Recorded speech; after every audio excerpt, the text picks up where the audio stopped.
Good afternoon. This is Maisha Marie coming to do our Reading the Bible together. And today we'll be reading Judges chapter 15 from the New Living Translation. I hope you all are doing wonderful on this testimony, terrific Tuesday. We're going to go ahead and get started.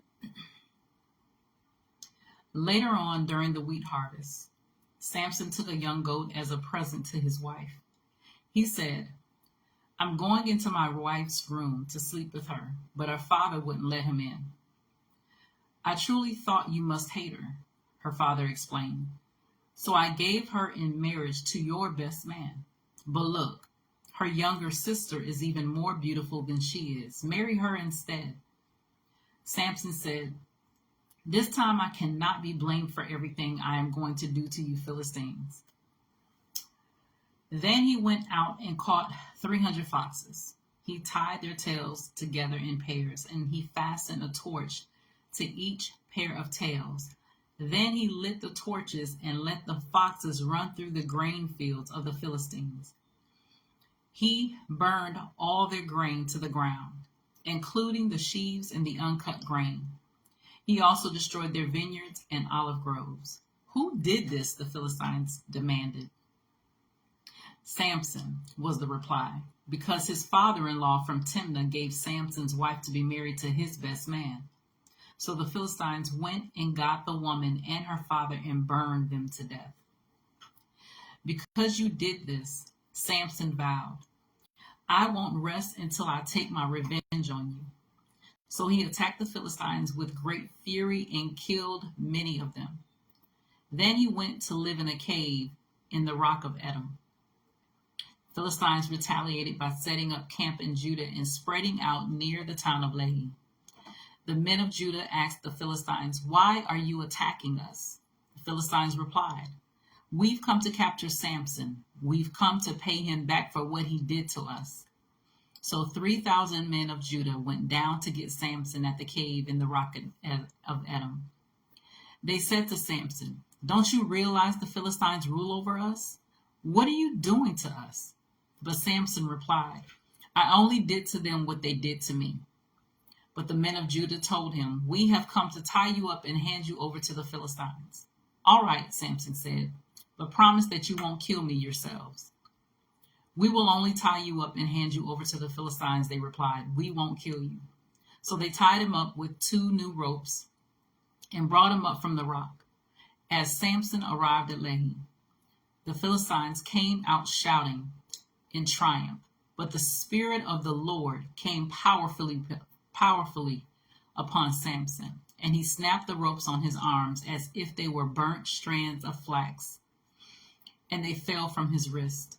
Then he found the jawbone of a recently killed donkey. He picked it up and killed 1,000 Philistines with it.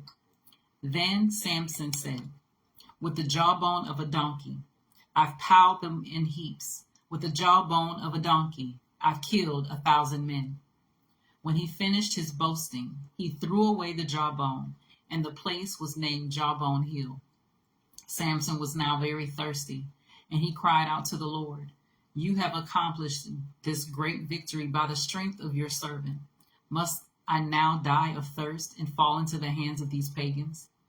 So God caused water to gush out of a hollow in the ground at Lehi, and Samson was revived as he drank. Then he named that place the spring of the one who cried out, and it is still in Lehi till this day. Samson judged Israel for 20 years during the period when the Philistines dominated the land. So that was Judges chapter 15 from the New Living Translation. And we're going to go ahead and read Judges chapter 16. One day Samson went to the Philistine town of Gaza and spent the night with a prostitute. Word soon spread that Samson was there, so the men of Gaza gathered together and waited all night at the town gates. They kept quiet during the night, saying to themselves, "When the light of morning comes, we will kill him." But Samson stayed in bed only until midnight. Then he got up, took hold of the doors of the town gate, including the 2 posts, and lifted them up, bar and all. He put them on his shoulders and carried them all the way to the top of the hill across from Hebron. Sometime later, Samson fell in love with a woman named Delilah, who lived in the valley of Sorek. The rulers of the Philistines went to her and said, "Entice Samson to tell you what makes him so strong and how he can be overpowered and tied up securely. Then each of us will give you 1,100 pieces of silver." So Delilah said to Samson, "Please tell me what makes you so strong and what it would take to tie you up securely." Samson replied, if I were tied up with 7 new bowstrings that have not yet been dried, I would become as weak as anyone else." So the Philistine rulers brought Delilah 7 new bowstrings, and she tied Samson up with them. She had hidden some men in one of the inner rooms of her house, and she cried out, "Samson, the Philistines have come to capture you." But Samson snapped the bowstrings as a piece of string snaps when it is burned by fire. So the secret of his strength was not discovered. Afterward, Delilah said to him, "You've been making fun of me and telling me lies. Now please tell me how you can be tied up securely." Samson replied, "If I were tied up with brand new ropes that had never been used, I would become as weak as anyone else." So Delilah took new ropes and tied him up with them. The men were hiding in the inner room as before. And again, Delilah cried out, "Samson, the Philistines have come to capture you." But again, Samson snapped the ropes from his arms as if they were thread.